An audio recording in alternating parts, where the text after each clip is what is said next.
love.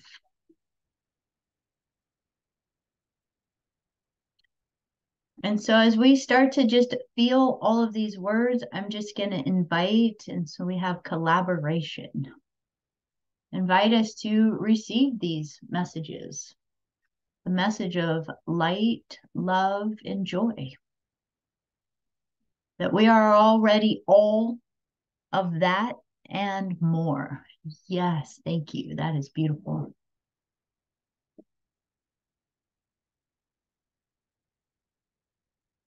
There was a huge message that was coming through in meditation today from the guides, and there was almost an energy of the idea of struggle, that many times we do have a sense of struggle in this reality, and that we have the sense of combating or having to deal with or having to again do.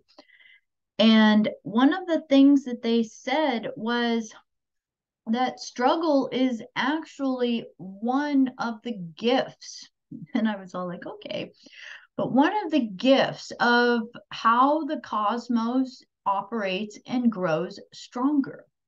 And they said that we tend to look at struggle through the lens of our mind, the lens of our analytical mind, and this idea of good or bad.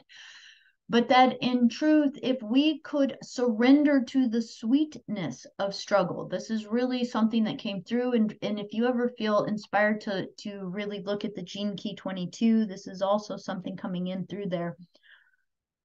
But the sweetness of struggle, they're saying that if we start to understand struggle as the wind that blows, the waters that move, just a part of the vibration in how creation moves. That if you watch a nature film, I don't know about you guys, sometimes I have a hard time watching nature films because there's so much stuff that happens in there that it kind of makes my stomach a little turn when I watch animals having to survive in the wild and what it takes. And even if you look at the plant kingdom is always moving and striving for their positions and their sun. And there's this constant vibration, even in the natural world, for struggle. But the way that the universe showed it is they took it out cosmically, and they're saying there's always a struggle within the planetary systems and the stars for maintaining balance, health, and vitality. And that every time that we just allow this idea of struggle to flow through us, that we realize that if we are that plant, think about a plant, a tree. For those of you that love to garden, you know that if you plant a brand new sapling or a tree in your garden and in your yard, at first you have to actually tie it with strings and stakes many times because it doesn't have the strength or the vitality to it to withstand the wind. And that if it never had to struggle in the wind, its root system would never get stronger. And that the first wind that would come, it would topple it over. It would many times take the life and vitality from it. So in truth, when we allow ourselves to see struggle as truly the wind blowing, the waters flowing, the elements happening, that we can actually find ourselves moving into a place of strength and vitality, not by combating it, but by letting it flow through us as part of an energy within the cosmos. So therefore, in our consciousness of how we live day to day, if we see the world around us as a realm of struggle, but we see ourselves as helpless or a victim or something that needs to fight against it, anything we fight against has force also over us. And that when we can really embody, like the Tai Chi masters, these little old men, a lot of them, that can work with this massive force of struggle coming towards them. And what they do is they don't fight against it. Instead, they observe it and they let it flow through them, and then they just move it back. So they work with the cosmic rhythms and flows. And so therefore there is no fighting against something. Many times it's taking the energy of something and redirecting it and sending it in a new direction. And now it's flowing through us. It's just natural law. It's us learning to be the masters, the alchemists, the elementals. This is us learning to go back into the elementals of the base platonics and geometries of the earth, and learning not to struggle or fight against them, but learning how to allow them to flow through us and through our intentions. How do we move them? How do they flow? And that every time we do this, we don't become stronger because we're pumping iron and trying to bulk ourselves up and make ourselves bigger. We're becoming stronger because we are becoming one with the elements and alchemical masters, wizards of these energies that work in tandem and harmony to match their frequencies so that they become a part of us. So when I say they, I'm saying the energy of chi, of life force energy, the energy of fire, of air, of earth, of water, of the ethers. They become one with us. And so instead of it being something outside of us, we reconnect to all of it that is us inside of us. And we work as one. Fire knows fire, so therefore fire can work with fire. And when you allow that part of you to surrender to the fire in you, you hear it in how it needs to respond and move. And this is the beauty.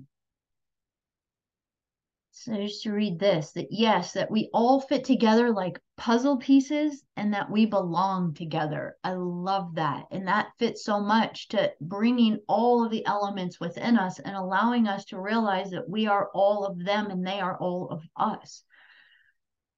That this is like being born for humans, for animals, making art or anything, being born. I love that. I'm actually maybe going to have you explain that a little more. I'd love that wisdom. It's interesting that we're talking about Tai Chi. I've been seeing ads for that this week and been wanting to try, but going to need to figure out how to make that work because of work. Beautiful. I love that. I love that match. So with this, I actually want to go ahead and open up to all of you. I want to now, let's connect with each other. There's just been so much moving through that I want to open up the floor for each of us to share our wisdom that has been coming through and share it with each other. And this isn't a have to, but I will put this invitation out, Kesa. If you would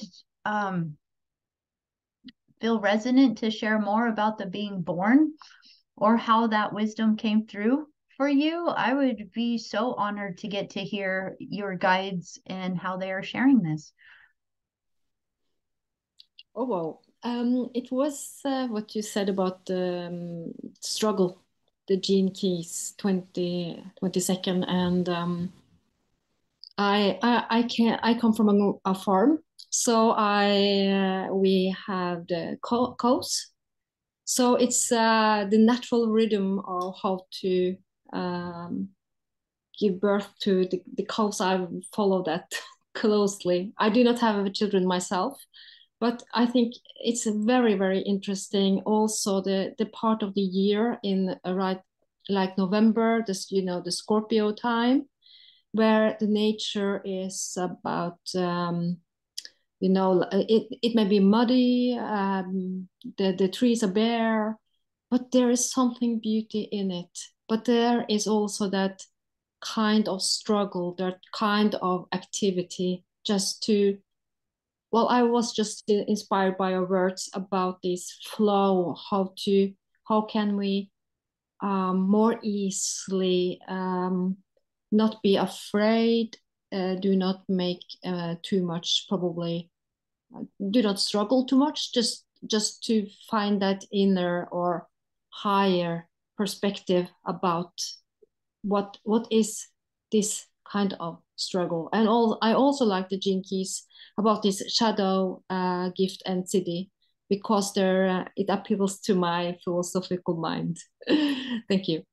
Oh, oh, thank you. And can I just clarify, were you saying calf like in baby animals or Yes. yes? Oh, beautiful. Yes. So you have that kind of farm or that kind of farm that Yes. you're connected Yes, to? I grew up on a farm with lots of cows. Yes.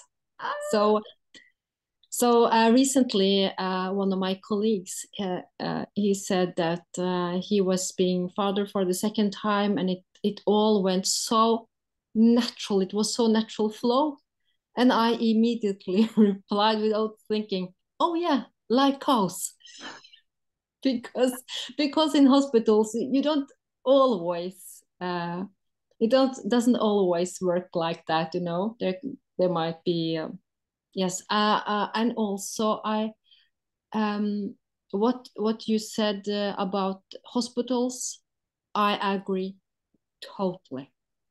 I can't understand, but I've heard that sanatoriums, you know, like psychiatric institution, often has been placed in beautiful surroundings. But I don't sure about the interiors, but I find that interesting also. Yeah. yeah. It is such an unfortunate energy because I think our soul definitely strives to be in nature. Mm. And I will say that I got to connect with a beautiful soul recently who was bringing forth some idea, like it was a download of a new material, a new product. And I don't remember what all the ingredients of it were, but they were all bioorganic building materials. And this being was going to be going and pitching this idea on a very large scale to contractors and things because this very Mm. product had the ability to reverse negative ions, or not negative ions, but negative plasmic energies and things upon the earth. And so I heard that and I was so excited because I wanted to share that with you guys that this stuff is um kind of a reemergence of a lot of sometimes like the adobe like bricks, and we talked about the earth ships at one point, but to hear this recently come into the reality of something that is going pretty commercial and mainstream, that is supposed to be a material for new building structures, Mm. I got really excited and Mm. wanted to pass that on with you guys.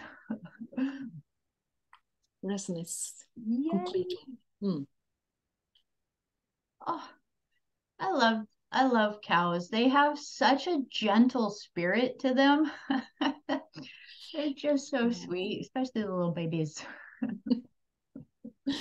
Oh, thank you. Thank you for expanding on that. Because yes, birth is in a lot of ways, it's our initial struggle. In it's our Mm. initial kind of way in, and it can be ease the more relaxed it is, the more that it just allows for that ease through that canal, but there is a need for it. It's like I'm not a doula or anything like that, but I've had it brought to my attention many times that going through the birth canal is really important for the cranial structures and for the whole infant to come through and into the world, and that it is not always possible through emergency births and things like that, but that how important it is to go through a little bit of that stress coming into the world in order to really create health and immunity and so on. So it's Mm. amazing. Whew. I just want to invite, is there anything popping up? I see a lot of heads nodding, so I'd love to hear your voice. Baby doesn't have. Yes, I have heard that with the C-sections too, that there is a few things missing even with the immune system um, with that as well.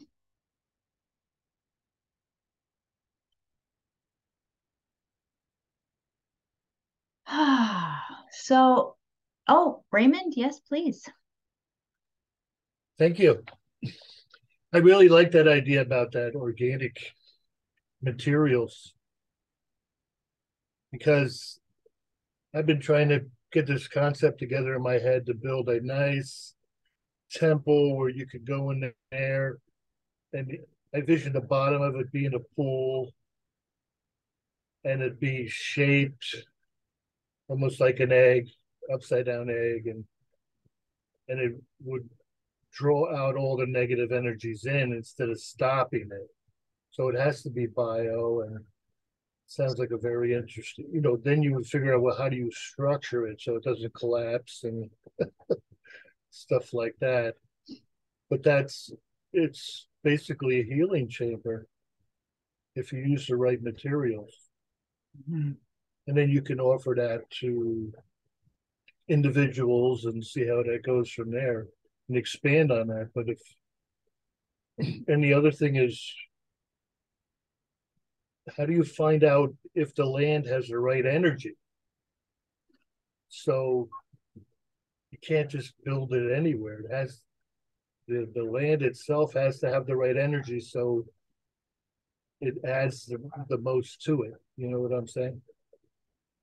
So these are all the things that I think about how to create basically a temple. Mm-hmm. So well, I would invite, there's a few of you here within the group that this is actually your sensitivity and your specialty. Even I would say Veronica, Shar, Chaley.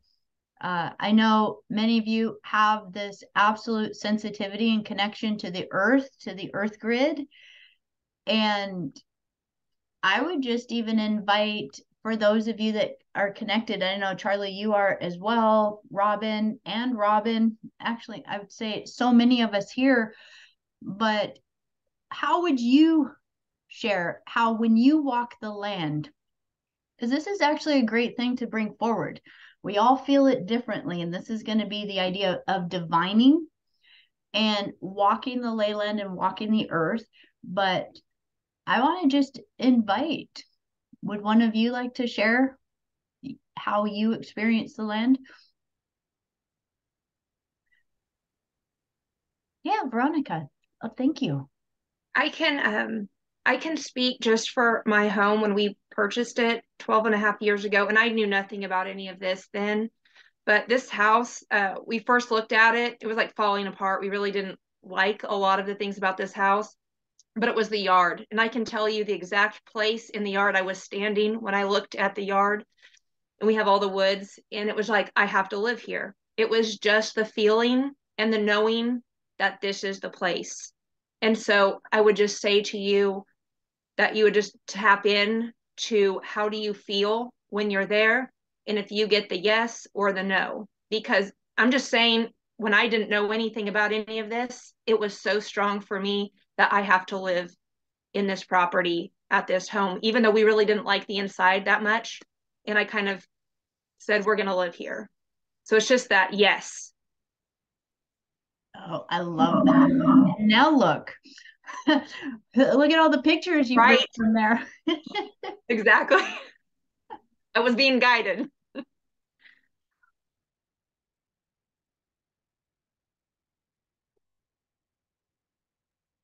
I would say it's an energy that a feeling, it's a vibration that the land actually chooses you.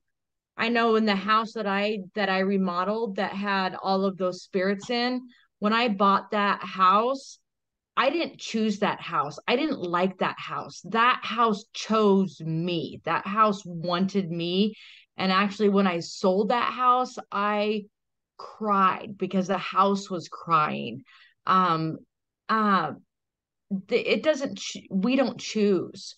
So you have, when you're out searching and you're looking for land for it to be, you have to ask the land. So that's all I can say is you're feeling into it and you're asking the land.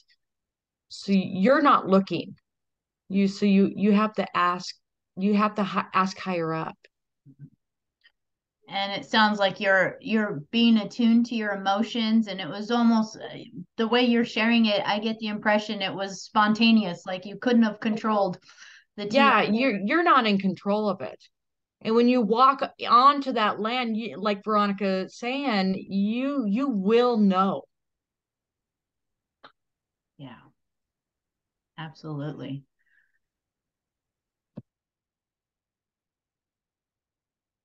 I will actually share even another way that I've worked with land.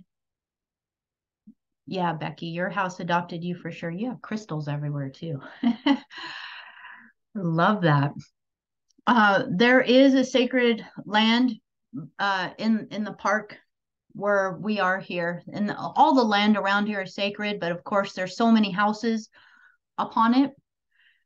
And within it, there are places upon the land where there are trees that are twisted. So as you're looking out in the landscape, there's these, if you step back, you can see these lines where some of the trees are twisted or even bent, to where there's actually one tree where the entire trunk has grown in a rotational sphere.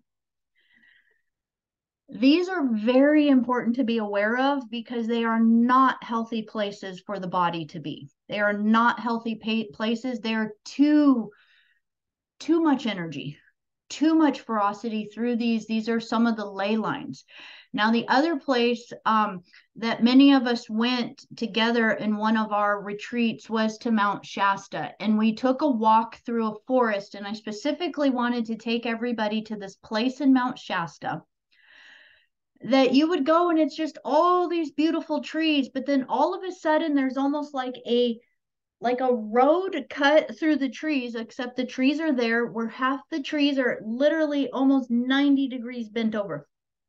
The ley line was so strong that we started following them and finding these different areas where they even intersected.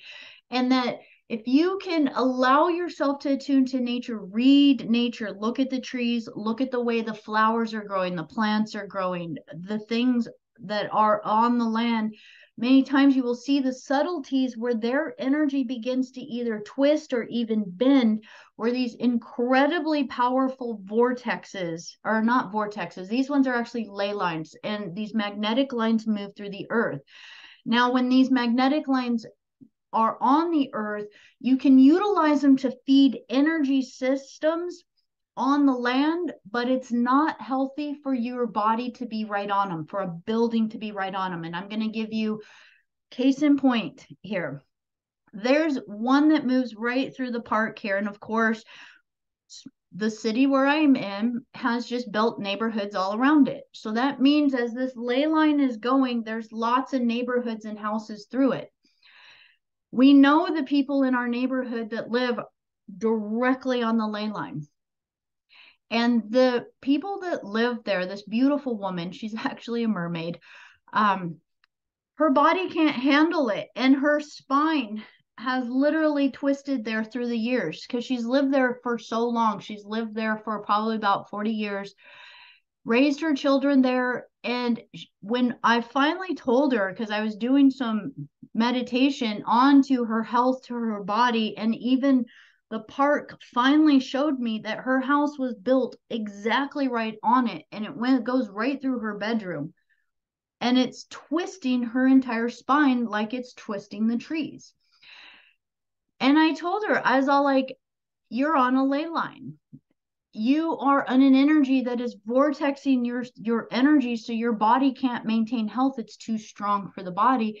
And she says, that's so funny you said that, because I remember the day we moved in here, my mother said, you shouldn't live here. This house is going to kill you.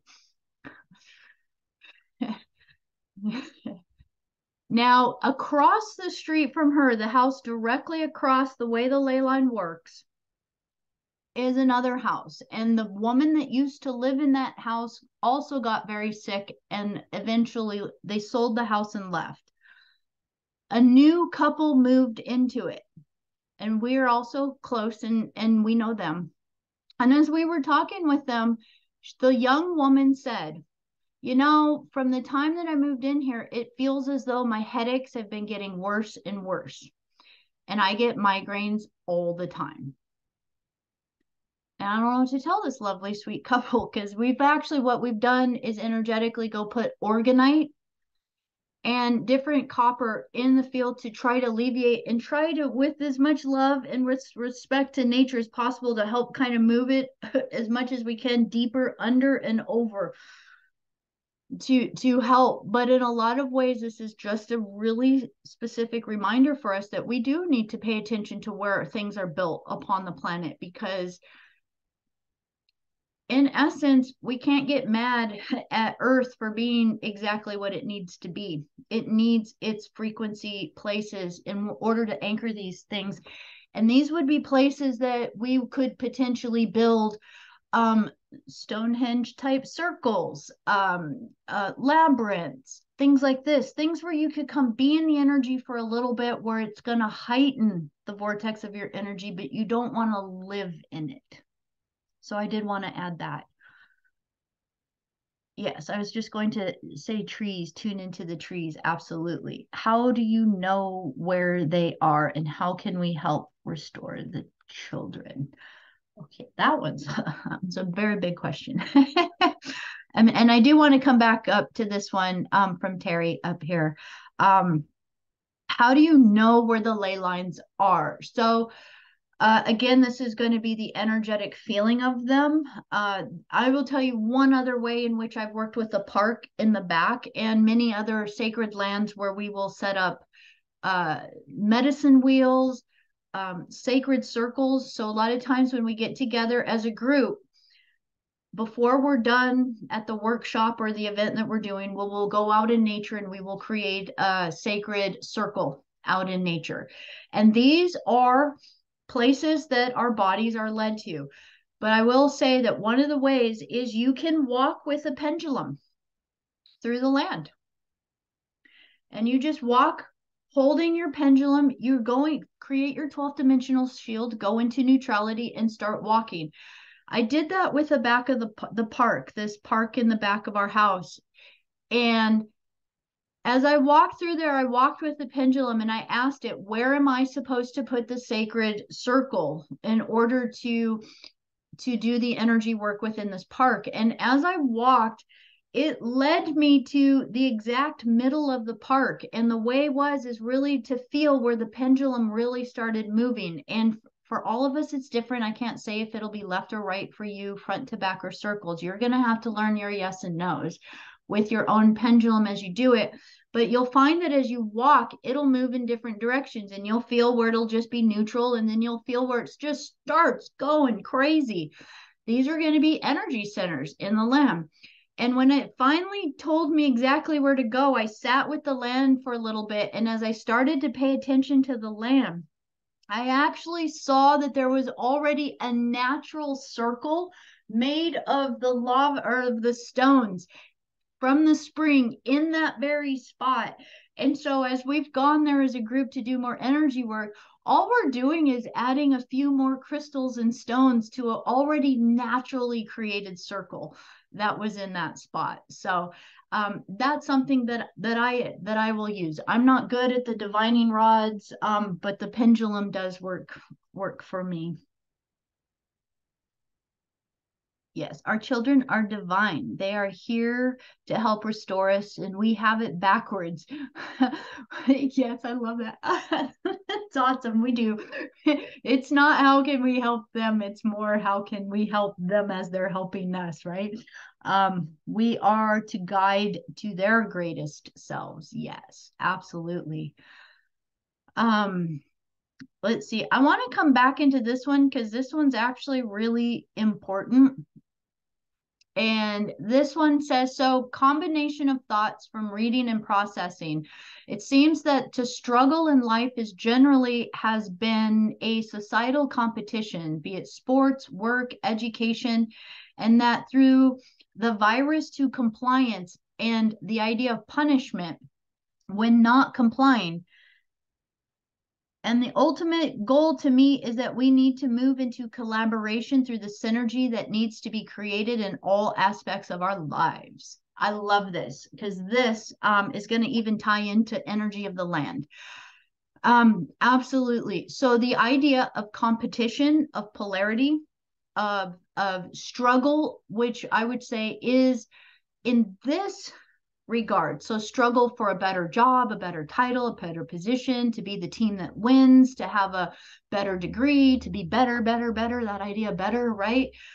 So that struggle for that is a virus. That is actually an archonic implant into our mind in order to struggle into a polarity that is not in alignment with our higher self or in a heart-based way. So one thing to have a new perspective of is that in the same way that we want to work with ley lines, sacred geometry, building structures, using the geometry, the numerical values, and the directions and the placements of buildings and how they are constructed, this is something that can be used very, very sacredly. But also know it's a natural science. It's the universal science. And so what this means is that just as much as it can be used for good to support our health and our vitality of our body, this same science can be used in reverse to siphon our energy, to take from our life force energy. And I'm going to give you one really good example of how this is done. First of all, ask yourself the question, why do they spend so much money on a football stadium that costs so many, I think they're in the billions of dollars to create these, that if you look at the math, the ticket sales and all of that will never cover the cost of the creation of these buildings? Why is it that almost every football station is owned by a network or a cellular company? T-Mobile, Verizon, all of these different things. Why is it that these buildings were the first ones that they were testing out some of these technologies? Here's why, and this goes all the way back into the gladiator days. So you can take this to the Roman Colosseum, and the idea that the Roman Colosseums, everything that was happening in there was about bloodshed, blood sacrifice. The structure of these buildings is cylindrical. So it has like the oval shape. So as you imagine it, all reverberations that are taking place within it are amplifying. Amphitheater, amplifying. You have everybody sitting around in there. Here's the thing. They don't give a crap what team you're rooting for. They just want you to pick a side. That's it. Pick a side and chant for it, yell for it. So now what do you have? You have a bunch of people, which are plasma conduit energy sources, that are all filtering into a collective space that is designed specifically to capture energy and amplify it. And they don't care what you're cheering for. They just need it to rile up your emotions. And the more and more they can create a rivalry, the more that it can create an amplification of the emotion of the people that are in there. And now they are able to harness and capture all of the life force energy of the souls that are entering into that space. These are energy harvesting centers for the astral and lower astral realms.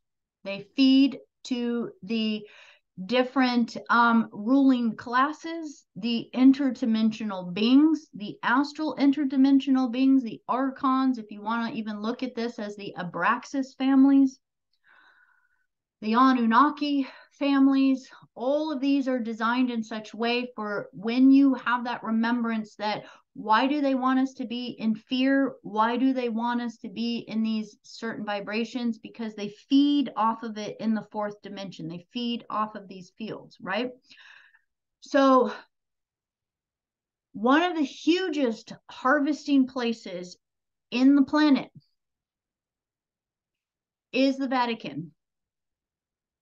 And let me tell you a couple geometrical structures in there that you're going to see, that you're going to get to see as an awareness of this. The way that you actually can realize this is happening too is that when you leave these places, you've exuded so much energy that usually you're drained, you're tired, you need to check away. You can't handle yourself anymore. So the Vatican, first of all, is using multiple sacred geometries. We won't even get into the underground stuff that's happening there.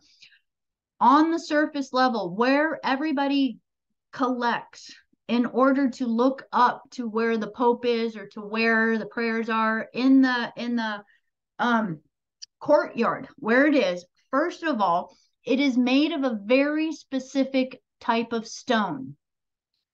The stone has the energy of pulling energy in. Now, the very design of this, the way that the cobblestone is even placed in this area is not accidental. It's very, very specific. It's pulling on the energy field of every individual that's in there. Now, the structure of the building itself also has the radiance. And now what is it? You have an entire group of people that are being collected into a specific area in order to amplify emotions. And the sacred geometry of the design of the building, the way things are built, and the materials that they are built out of are fully and completely pulling all of the energy out of every single individual that comes. This is why they need us as a collective to get riled up about things. Yeah. So when we start to understand this, this is them just using sacred sciences, but for their own benefit. We can use these very same sacred sciences in reverse, in the correct energy, which means that as a correct energy, we could come together as a collective and amplify song and dance and sacred intentions from our heart, sacred toning and rituals and gifting to the land. And now as a collective, we can be the energy source that revitalizes ley lines and the energy of the earth. It's all the same science. It's just whether it's inverted or if it's organic. So inorganic or organic. Is it being used as a parasitic energy to siphon our energy, or is it something that is actually helping the organic life form of Earth? So the science is already here. We just need to learn how to actually see it. It's all in plain sight. And how do we reverse it? So for all of you, I will just ask you this one question. For however many of you had to go to church when you were a kid, right? How many of you when you were in that church, couldn't hardly keep your eyes open and you wanted to fall asleep?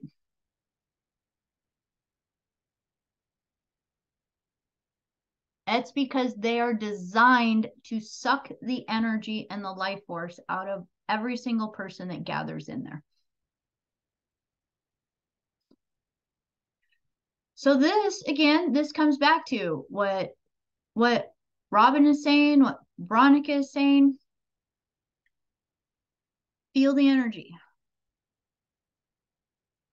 Feel the energy when you walk anywhere, whether it's the land or whether it's a building. What is it doing to you? Very, very uncomfortable. Yeah. Yeah, and I actually have the actual sciences. So the stones, how to cut them, how to design them, blueprints for even geometrically designing different grids on the land, the angles and geometries for the building, the way in which to actually use obelisks in a positive way, not a negative way, and also exactly which crystals, minerals, and organic materials to utilize for the land. We actually have all of that available to us. And it's just a matter of us being able to get to put it into place, to put it into action with, excuse me, with land. Creepy, yeah. Yeah. So this again is why we feel the way we do when we walk into inorganic buildings or buildings that are specifically designed for these blood sacrifice ritualistic energies. This takes us all the way back, not only imagining the Roman Colosseum, but when we think about Rome, the Roman Empire, and that energy, it took its practices from the Phoenicians. And the Phoenicians were some of the original beings that were implementing the blood sacrifice to the lower astral or demonic realms. And this is go on and take a look at everything they've uncovered archaeologically from these areas, and you're going to see that that is right there. Now, within this, as we get to see this, we're having the ability to see that pretty much any system that is put in place within the structure creates an increase of power for whomever is putting it into place. It's kind of like doing black magic on the population who is unaware. And this is where we've talked a little bit about how we're doing a lot of the healing within ourselves, because what happened in a lot of these sacred virgin birthers or in the past lineages for these triple goddesses and these virgin vestals who were the priestess and the temple caretakers, that as the Roman Empire and many of these the Caesar systems, all of these were starting to lock these women into these temples and these places as this energy, they were starting to make it illegal for them to procreate in the natural way through the sacred container and through this parthenogenesis.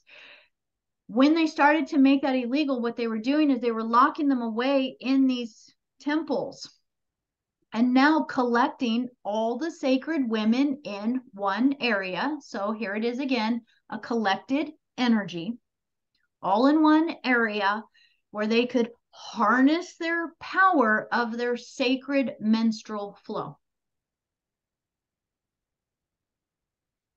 And these priestesses were used to feed the power systems of these patriarchal systems.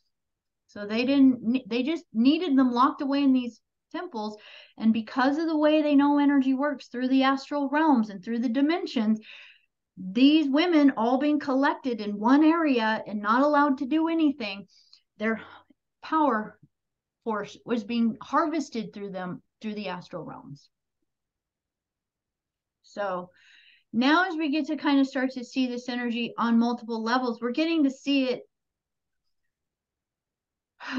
through history, through mythology, through galactic history, all the way into how it's played out in our own very life in this lifetime.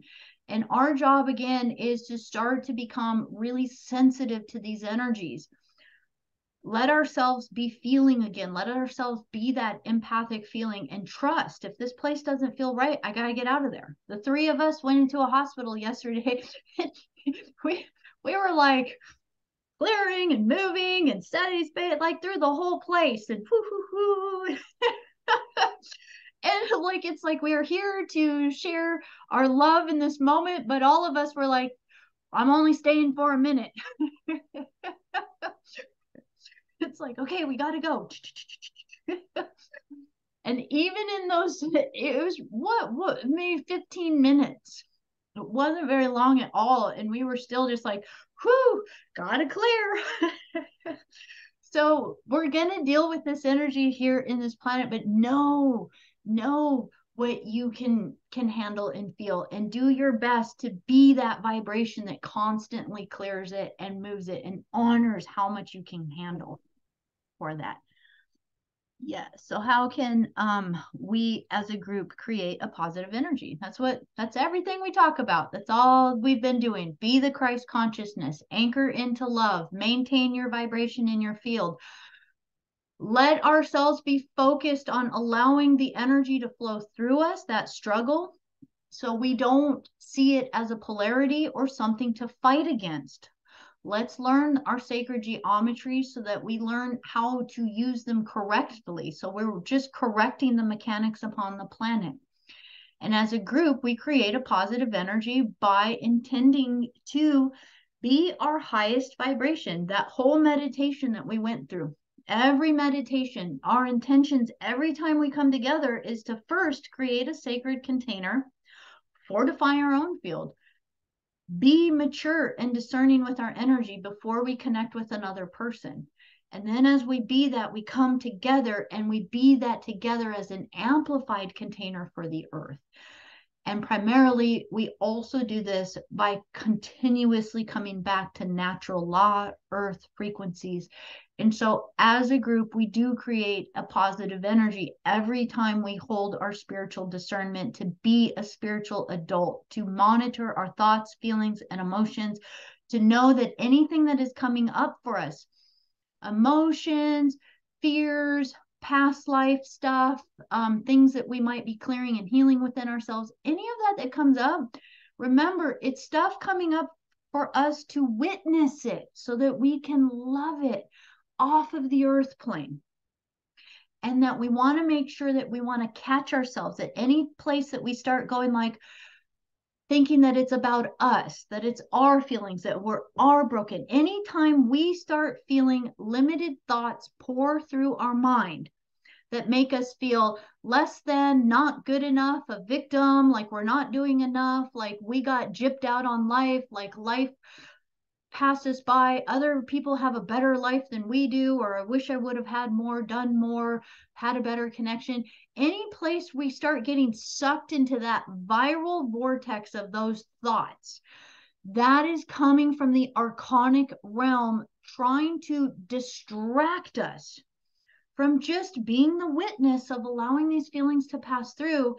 And the archonic mind wants us to make it about us so that we feel really crappy inside of ourselves. But in truth, as soon as we get back into center and say, no, I do not consent. I know that I am just being a witness to things that I am here to love back into wholeness. And anything and everything that is trying to distract me into a limiting life or thought form to keep me from being the true radiance of Christ consciousness that I came here to be, identify it, box it in a white light, and pull it from me now. Area 2 or 3 times a day. I was drawn to this space lately. I've been literally jamming out with music and imagining this huge space will actually be a new healing and education center where all souls can go. Oh my God, that's amazing. Thank you. Do things that we love and things that give us joy. Yes, yes, yes. I got trapped in the vortex after the meeting on Thursday. I spiraled into I was going to be left behind because I only awoke 6 months ago. Yeah. See, and that's a thank you for sharing that with so much love. And that's exactly how it comes in. It immediately comes in to make us think that we're going to get left behind. We're not doing enough. All of these ways in which it plays on our victimhood. It's called the VV programming. Bottom line, any place that we feel as though we're helpless, hopeless, or a victim in some way, or that we feel as though something has happened to us that we've been left out of. I don't know. There's just so many ways that we experience it. That is just the archonic programming coming in. It's always working overtime to keep us in a limited state of consciousness, to feel like we're not good enough, like we're less than, that we need something else, something better to be here for us. So we are absolutely, every time we come together and share this energy, share this love, I just want to come back again to this energy at the top of the chat that says, remember, your higher self is inviting you to step out of the struggle for a moment, to find all of the places where you get to rest. Nurture yourself with water, put your feet on the earth, let the divine consciousness flow through you. Self-care, walk in a forest, be love, be present in it. Connect to the Syrian temples, connect to the sun, sing, dance, rest, and receive and allow through sovereignty rather than trying or doing, to be connected to your creativity and to movement.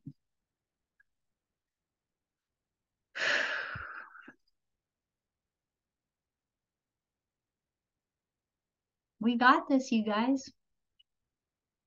Remember, anytime information comes through and your mind wants to figure it out, but why?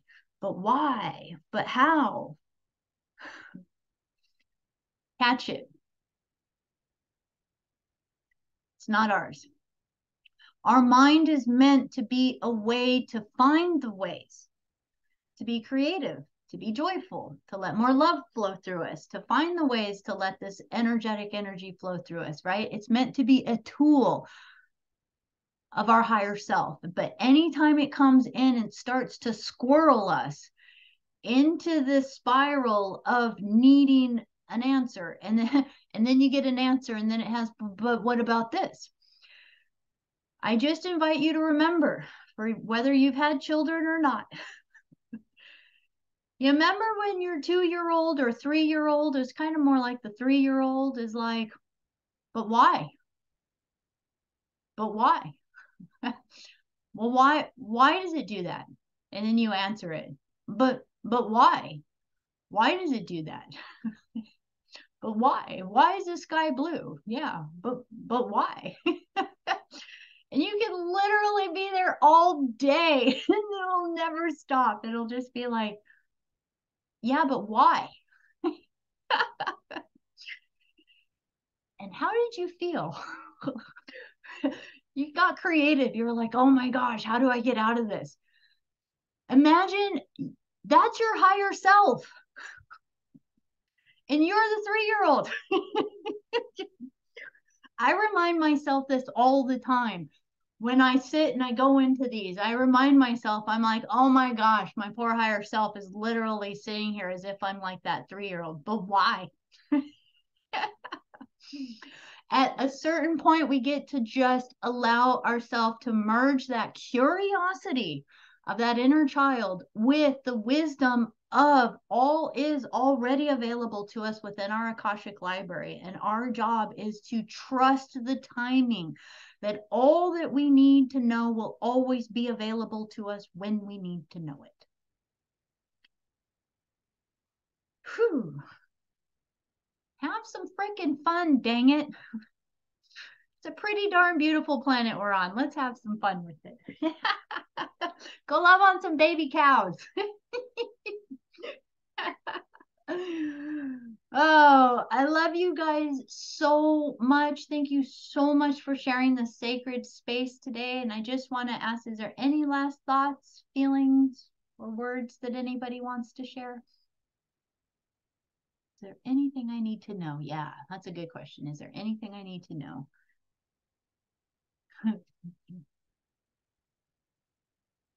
I love you guys.